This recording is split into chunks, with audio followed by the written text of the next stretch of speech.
Graça e paz. Hoje nós vamos falar a respeito de uma parábola que está aqui em Lucas 12, do verso 35 ao 48. É uma parábola que fala sobre a vigilância. Jesus Cristo ele disse, né, orai e vigiai. Ou vigiai e orai. Vigilância, né, é uma postura nossa aqui nesse reino natural. E oração é uma postura no reino espiritual. E o que tem uma coisa a ver com a outra? Tudo. Porque é no reino natural que nós manifestamos aquilo que nós temos por dentro. O que está dentro de nós? O reino de Deus está dentro de nós? O reino de Deus está em nós? Porque se o reino de Deus estiver em nós, é o reino de Deus que nós vamos manifestar do lado de fora. Então, vigilância é isso. Vigilância é aquilo que eu manifesto, né, no reino natural. Então, no reino natural eu tenho que vigiar. E é isso que Jesus Cristo ele ensina nessa parábola. E as parábolas eram os rabinos, né? Jesus era um rabino. Ele pregava na sinagoga todos os sábados. Só que ele era um rabino diferente. Os rabinos, todos eles pegavam comparações do cotidiano para explicar para as pessoas, para haver um maior entendimento. Então, eles eram fazer comparações. Então, faziam comparação. Então, nós podemos entender, isso a gente vê, né, desde o Velho Testamento. No Velho Testamento, se você ler os profetas, Deus estava sempre comparando alguma coisa. Né? Eu lembro, por exemplo, Jeremias. Jeremias 13, Deus manda Jeremias comprar um cinto de linho, usar o cinto, depois esconder o cinto na fenda de uma rocha, depois manda ele buscar o cinto. Tudo aquilo mostrando para Jeremias, né, a situação de Israel. Lá em Jeremias 24, se eu não me engano, fala dos cestos, um cesto de figo que Deus faz ele ver figos bons e figos ruins. Deus fazendo comparações. Quando você vê Deus mandando Jeremias na casa do oleiro, também era uma comparação, era como se fosse uma parábola, né? Deus estava mostrando algo no mundo natural, porém com um fundo espiritual, com uma lição espiritual. A mesma coisa é o que Jesus fazia com as parábolas. O rabino, geralmente, o rabino comum lá, eles geralmente usavam também as parábolas, porém com num fundo, uma moral. No fundo, eles queriam falar de algo moral. E o Senhor Jesus não, ele pegava a parábola para falar do mundo espiritual. Enquanto os rabinos estavam falando do moral, o Senhor Jesus estava falando do mundo espiritual. E as pessoas ficavam assim, vendo ele, nossa, ele é um mestre diferente. Nossa, as coisas que ele fala, tudo que ele faz, tudo que ele fala, acontece algo diferente. E aí, por isso que as parábolas são tão interessantes, né? Tem muitas parábolas e todas elas têm uma lição para nós, uma lição que nos leva a refletir no mundo espiritual. E aqui em Lucas 12, o 35, fala assim: estejam cingidos vossos lombos e acesas vossas candeias. E sede vós semelhante aos homens que esperam o seu Senhor, quando houver de voltar das bodas, para que quando vier e bater, logo possam abrir-lhe. Nesse primeiro versículo aqui, nós já entendemos dois conceitos. Primeiro, ele fala de estarmos vestidos. Estar com lombos cingidos significa estarmos com as nossas vestes, não estarmos nu. O que fala?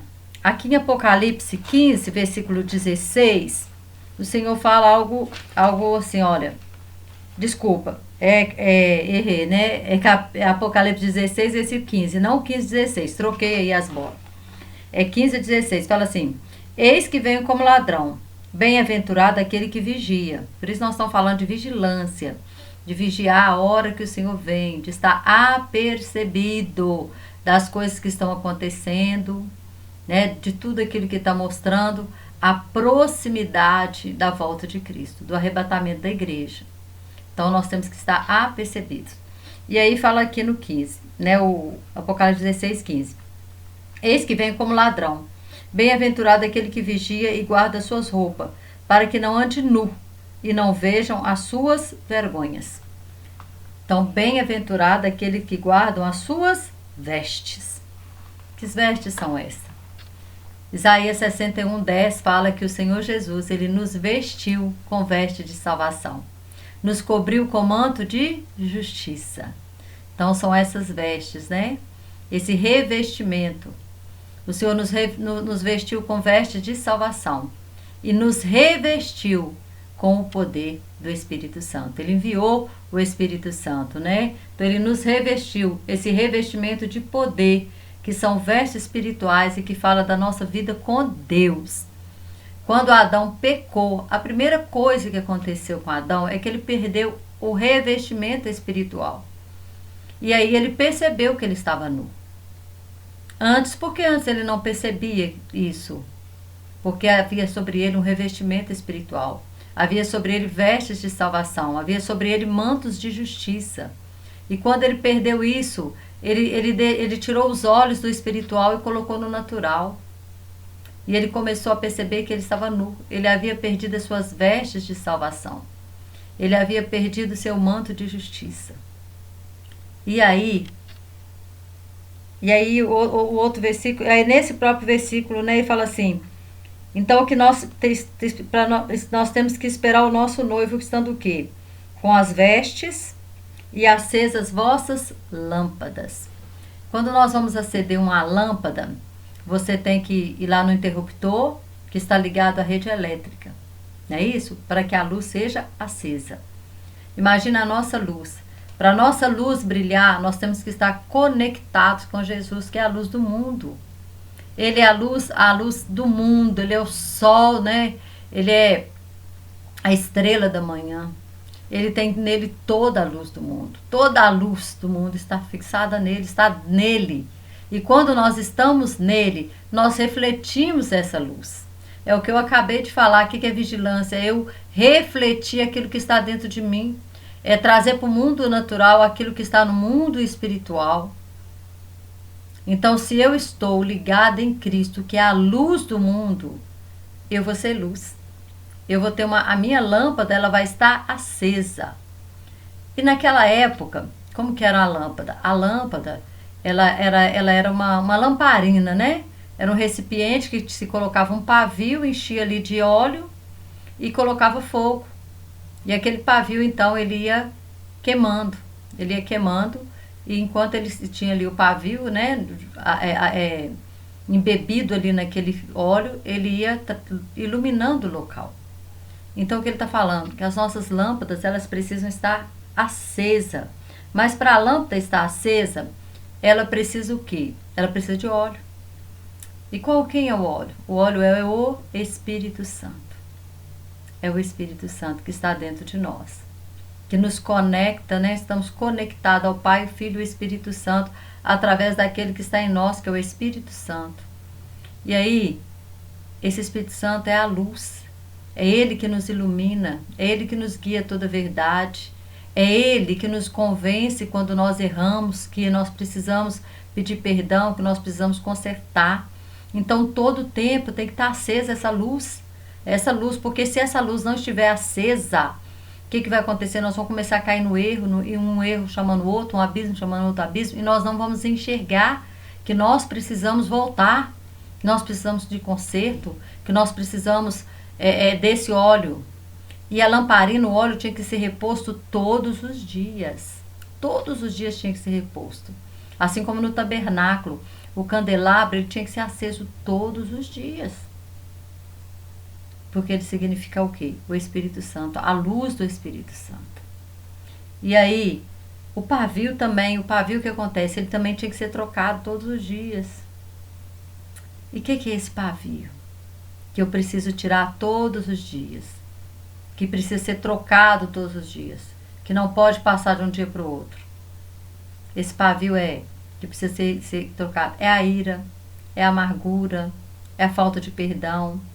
Porque lá em Efésios 4:26 fala assim: não se põe o sol sobre a vossa ira, não deis lugar ao diabo. Ou seja, não pode ficar para amanhã. Porque amanhã você pode ficar sem luz. Se você não tiver o pavio, né, para embeber lá no óleo, você vai ficar sem a luz. Então você precisa desse pavio. Mas esse pavio ele tem que ser trocado todos os dias. E você precisa do óleo. a reposição do óleo, que é o Espírito Santo. Que é o Espírito Santo dentro de nós, fazendo com que nós enxerguemos aquilo que precisa ser tirado de dentro de nós. Então, dentro desse primeiro versículo, nós já vimos esses dois conceitos. Então, eu preciso de vestes e eu preciso o quê? Do azeite. E eu preciso que a minha lâmpada esteja acesa. Aí o verso 2, ele fala que, e sede vós semelhante aos homens que esperam o seu Senhor, quando houver de voltar das bodas, para que abrir quando vier e bater, logo possam abrir-lhe. Logo possam abrir-lhe. Ou seja, ele está esperando com expectativa. Ele está dizendo, meu Deus, vem. Qual que é a sua expectativa? Você está tendo expectativa na volta de Cristo? Te alegra. Alegra voltar, o Senhor voltar. Porque eu vejo as pessoas preocupadas. Às vezes as pessoas falando assim, nossa, ontem eu assisti o jornal. E ontem eu vi assim, terremoto que aconteceu, acho que é num lugar chamado, acho que é Mauritânia, me parece. Terremoto de 6 pontos ou 7 pontos, vai acho que até 10, né? 7 pontos na escala Richter. Alagamento no sul, alagamento assim tá em estado de emergência, ponte caiu, várias coisas aconteceu. Aquecimento demais na Europa, vários lugares pegando fogo, um calor muito grande lá. O sul aqui do país, o povo sofrendo com alagamento, uma seca extrema no norte. Então, no Nordeste. Então, a gente, assim, são acontecimentos que a gente está vendo acontecer todos os dias. Antigamente você via falar de um terremoto aqui ou ali, mas hoje não se ouve falar de terremoto quase todo dia. Fora, né, sobre esse ciclone que passou lá no Rio Grande do Sul, o ciclone extratropical na Flórida, tudo acontecendo ao mesmo tempo. Esse incêndio no Havaí, e tudo acontecendo ao mesmo tempo. Ou seja, as dores de parto, elas estão ficando muito fortes. Significa que o nosso Deus, ele já está voltando. Hoje já saiu um documentário sobre a moeda virtual do BRICS. Então, nós sabemos que o mundo está se preparando para o domínio do anticristo. E o Senhor Jesus está às portas. Ele está falando, olha aqui, olha para você ver, sede vós semelhante. Ele está dizendo, olha, você e eu precisamos ser semelhante a esse homem que espera o Senhor com expectativa. Porque quando ele vier, você vai logo abrir a porta. Você vai estar preparado. Porque quando a gente está esperando com expectativa uma visita, não, o interfone mal toca, a gente já está abrindo o portão, porque você está esperando com expectativa. Você já tomou banho, você já se arrumou, você já arrumou o ambiente. Você já arrumou o ambiente para esperar aquela pessoa, já arrumou a casa, já preparou a comida, já fez tudo, porque você está esperando aquela pessoa com expectativa. Então você abre logo a porta.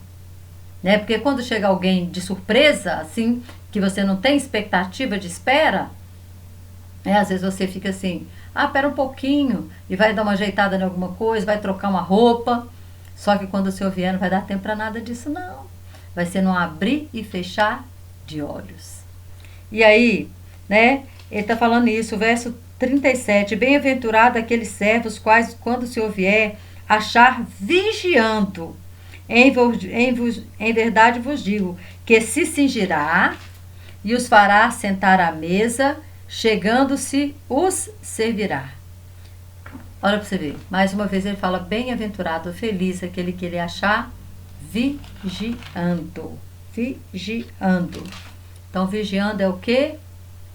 É postura no reino natural. É vigilância. E aí ele fala, né, que ele pode vir, né, ele está falando aqui.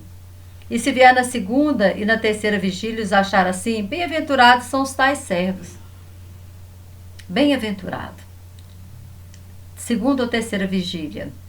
Os judeus, eles dividiam a noite em 3 vigílias, que era de 6 às 10 da noite, era a primeira vigília.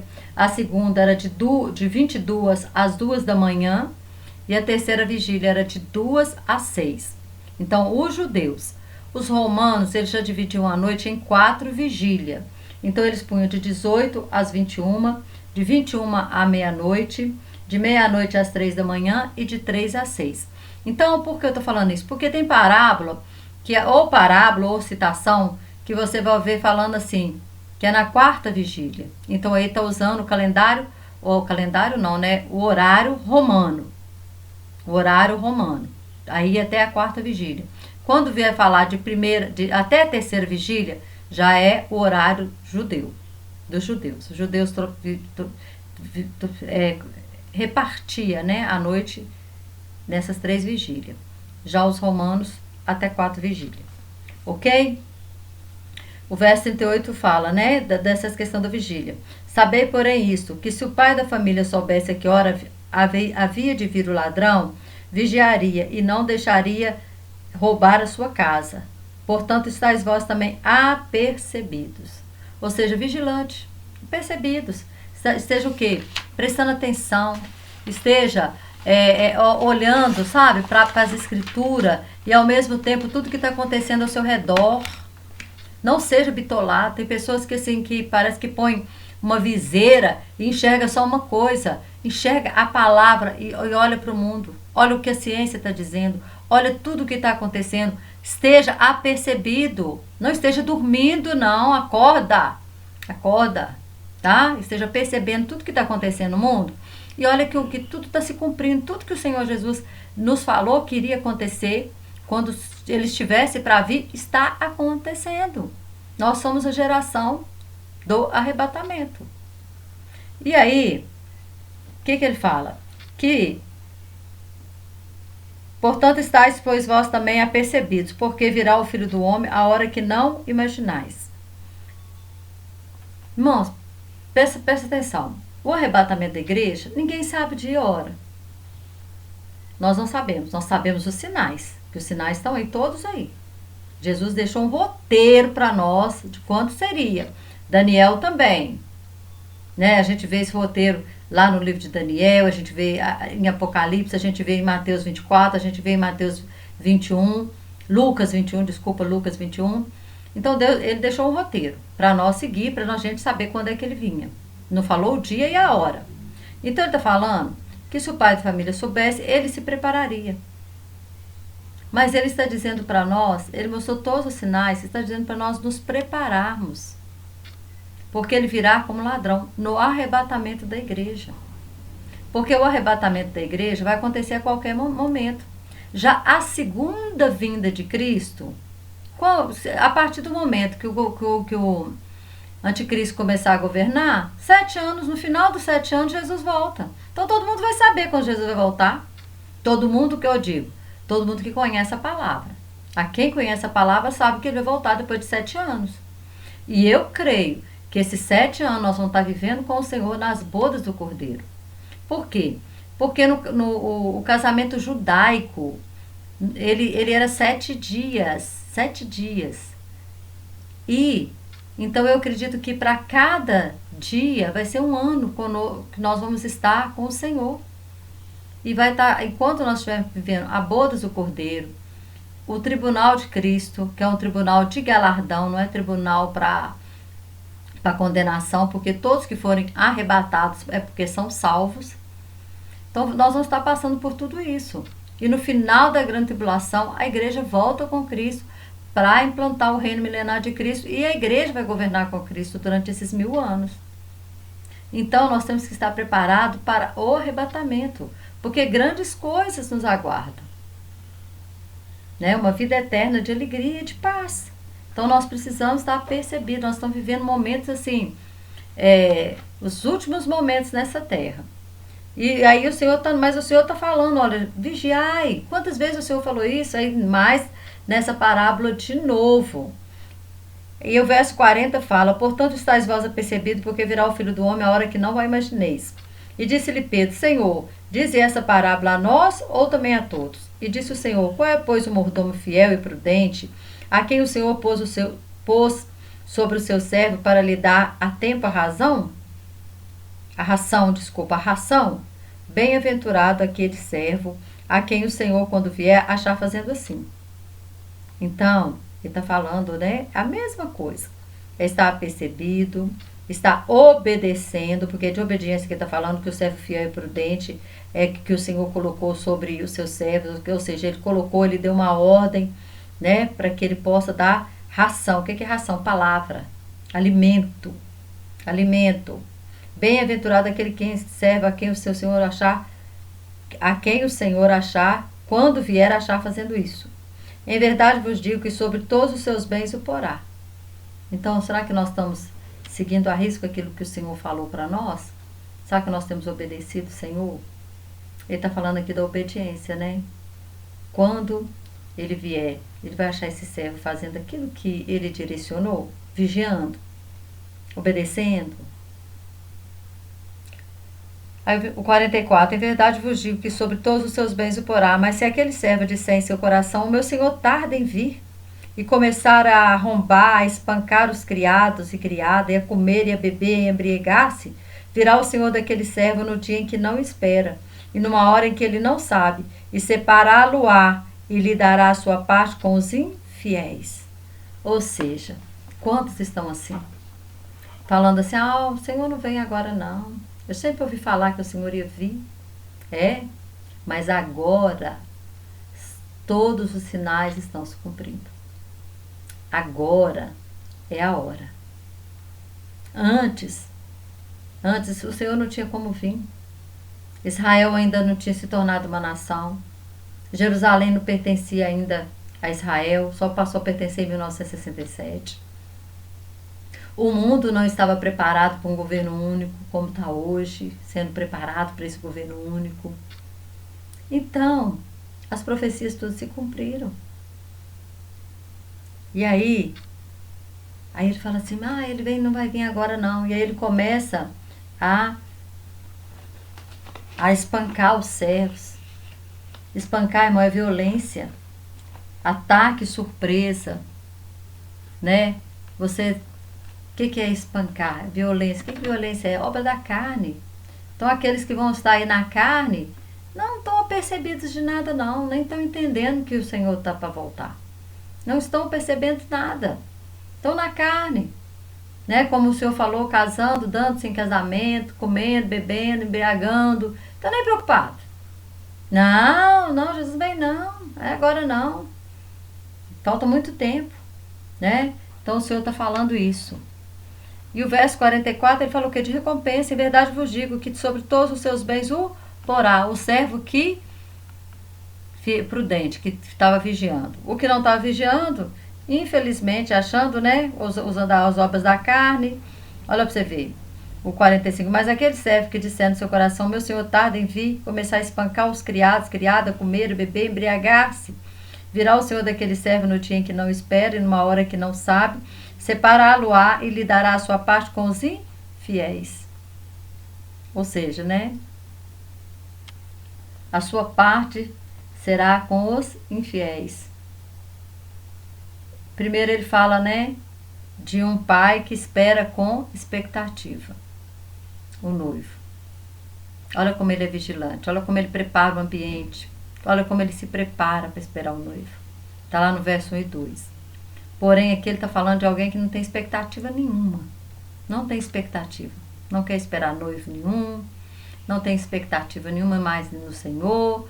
Já ficou morno, né? Como fala lá em Apocalipse 3, da igreja de Laodiceia.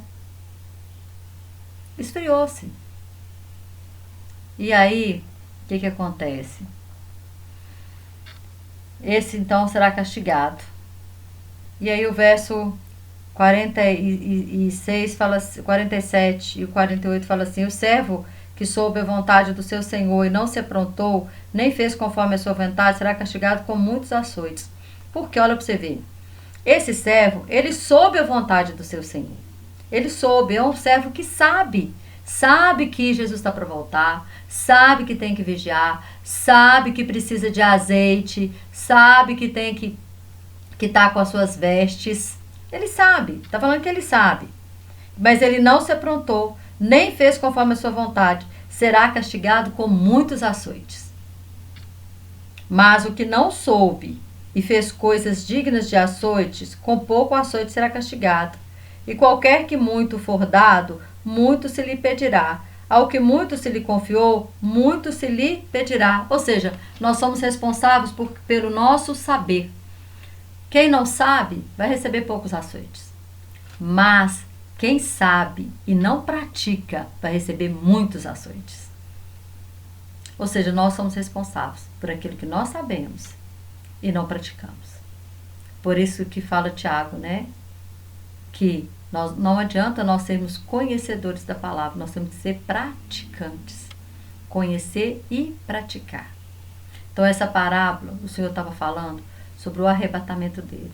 Que nós devemos estar com vestes, com unção, né? Está falando de vestes, ele está falando de unção e de expectativa.